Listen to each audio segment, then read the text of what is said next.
Au même moment où le secteur aérien enregistre la pire performance de son histoire en 2020, le chiffre d'affaires de la compagnie aérienne nationale ivoirienne Air Côte d'Ivoire chute de 42%.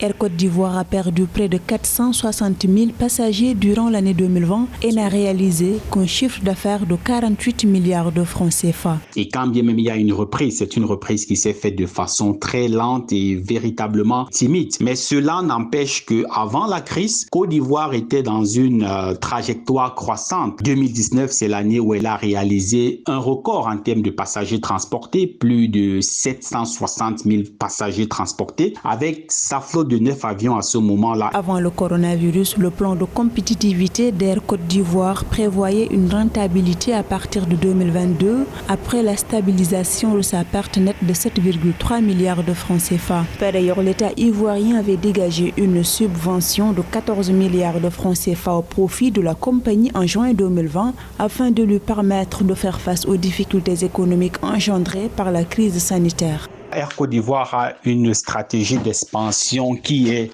plutôt bien réfléchie, il faut le dire, parce qu'elle décide davantage de se centrer sur le maillage d'un réseau régional, Afrique centrale, Afrique de l'Ouest, et maintenant, progressivement, elle se déploie hors de ses marchés principaux. Est-ce pour demain l'acquisition des avions long courrier? On ne saurait le dire, mais la démarche pour la compagnie aujourd'hui, c'est une démarche de croissance mesurée et assez réfléchie. Air Côte d'Ivoire a réceptionné son premier Airbus A320 Neo, devenant ainsi le premier opérateur de ce type dans la région ouest africaine au courant de ce mois de février 2021. Un avion qui permettra à la compagnie de gagner des parts de marché selon sa direction.